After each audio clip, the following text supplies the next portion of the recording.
यूं ही चलती रहती है जिंदगी इस झरने की तरह। मंजिल दूर है और रास्ता और भी मुश्किल है।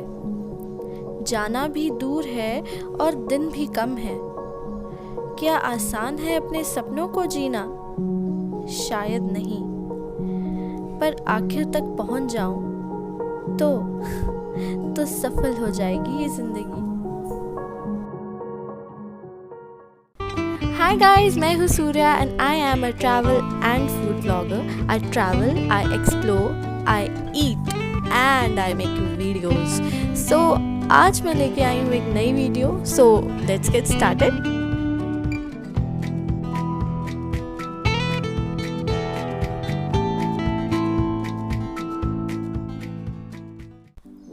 After having an amazing experience of 16-kilometer river rafting in Ganga, I moved to a spiritual heaven, Paramath Niketan, which is the largest and famous ashram in holy city Rishikesh, located on the banks of sacred river Ganga.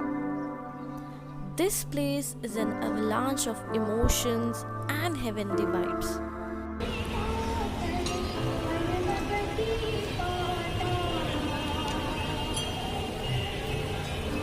This ashram is open for everyone, so you can visit it anytime. But this evening, I was here to attend Ganga Aarti. अगर आप भी मेरी तरह यहाँ पे पहली बार आ रहे हैं तो ये आपका one of the best experience होने वाला है।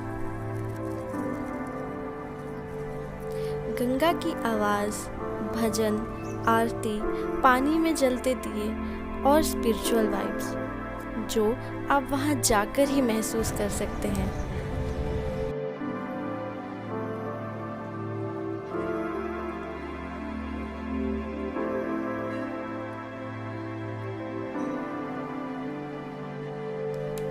उस वक्त गंगा किनारे खड़े होकर मैंने एक चीज़ तो ज़रूर महसूस की कि ज़िंदगी में हमें कई चीज़ों को लेट इट गो करना आना चाहिए। वो चीज़ें जिनसे हमें कहीं ना कहीं ज़िंदगी में काफ़ी परेशानी हुई है, ठीक उस दिए की तरह जो पानी में बिल्कुल अनअफेक्ट होकर फ्लो कर रहा है। तो कहते हैं ना, just go with the flow.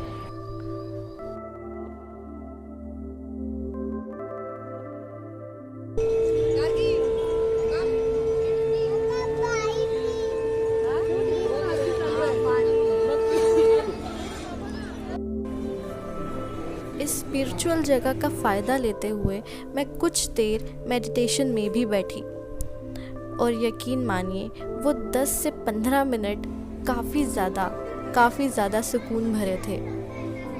मेरे साथ साथ और भी कई लोग थे जो वहाँ पे ध्यान में मगन थे।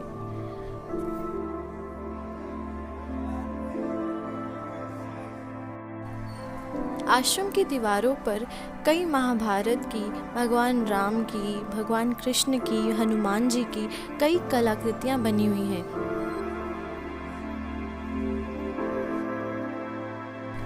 जो मेन मकसद था मेरा यहाँ परमाथ निकेतन आने का वो था गंगा आरती का, पर हम टाइम से थोड़ा लेट हो गए। 6 बजे आरती जो है वो शुरू होती है, हम आधा घंटा लेट हुए और हमने गंगा आरती मिस कर दी।